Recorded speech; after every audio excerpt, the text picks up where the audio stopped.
What are the positive impacts that guns have on our society? Alright, so some positive impacts I think personally are self-defense. You can defend yourself if you have a weapon. If someone tries to rob your house, you can protect your family, your loved ones. Another thing I would say are burglaries. When someone comes up to your house, they think to themselves they don't want to get shot. Whereas if there was no weapons, I guess it would just be a field day for those people, since they would be able to rob you without being harmed. Okay. Now, what if a burglar gets into your house and then they're in your room and your gun is in the safe in your closet and you can't get to it fast enough? And how did it help you? So I guess just burglars knowing that people do possess firearms puts fear in them, rather than you don't really got to show them. They just know that there is a possibility that there could be a firearm inside and they can also be harmed. Okay. Okay, any thoughts?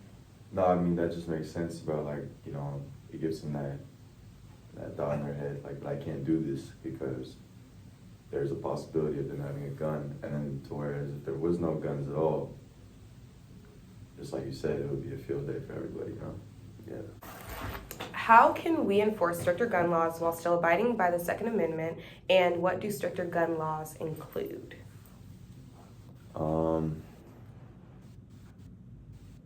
Well, if we're talking just guns in general, I feel like there's a lot of guns that aren't even necessary in general, ARs, long rifle type style guns. A lot of those guns, they don't seem too necessary, especially if you're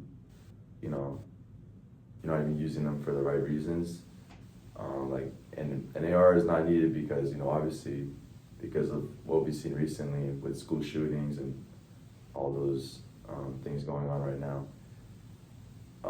It just offers anyone that ability to just, kill as many people as they can, to whereas, a pistol being sold, there's a difference between that. So I just feel like we could, start removing certain guns out of the stores that sell them, just things like that. I agree, and I think also we should include very specific rules to attain a gun. I think that we should do longer background checks. We should do longer mental health checks, because we don't do any mental health checks. I think that there are certain guns that should be sold, certain guns that absolutely should not be sold, such as semi-automatic guns. ARs are absolutely not necessary or appropriate for a citizen to have or own. And I think that we should also we should take away our concealed carry license as well. I know it's not here in California, but it's in a lot of other states, and it has proven to be more dangerous than safe. So I do support both of you guys.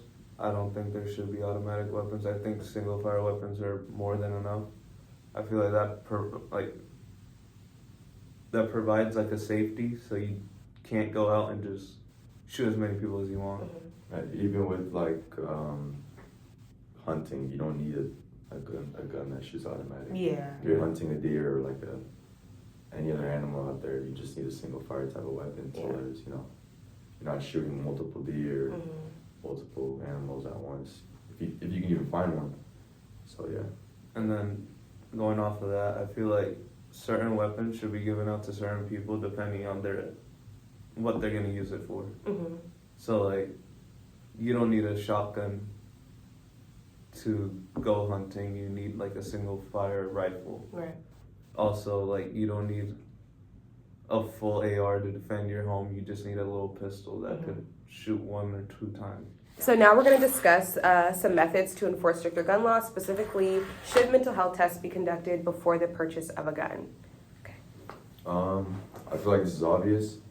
I mean, no person who is not in the right state of mind should be carrying any sort of gun, whether it's a single fire or automatic. It doesn't make sense. Say you have someone who suffers from bipolar depression, a serious bipolar depression, or they have, I don't know, depression. They have these thoughts that, it's all in their head, and when they start thinking a different way, what can you public. So, you know, you have to really, you know, make sure we have to make sure that we're giving people guns who, you know, are in the right state of mind, not suffering from all these mental illnesses and things like that. So I think that's something big, you know. I totally agree. And not to sound ableist, I just think if you have a proven history of self-harm or harm to others, I don't think it's appropriate for you to own a gun. I think that we can reduce the risk when we understand people's mental health capacities. And that's not to say that people who are suffering from depression shouldn't be able to own a gun. That's just saying that in order to protect themselves as well as others, we should be looking into it and we should be doing these tests just so that we don't have more issues on our hands. So I like how you said that you're not only protecting the public, you're protecting the person that does suffer from mental health like problems. Also, I think like a way to do that is like having mental health screenings 2 times a year. Mm-hmm. Just because like mental health does change, it doesn't mean like you're just the same mentally for your whole life. You could change, like you could change in like a week, you could change in 10 years, it all depends. So offering like mental health screenings like 2 times a year, I think that would be enough. I totally agree. Yeah. And I also feel like it's not even for the safety of others, it's for the safety of the person themselves. You know, self-harm is big. Right. You know, people who commit suicide yearly. I'm not sure, I wouldn't know what the number one like way of doing it is, but I feel like a gun is one way, obviously, and you know, offering someone who's not in a good state of mind a gun is not the best idea. Yeah. So mental health screenings are something that should be, you know, put into place, put into order.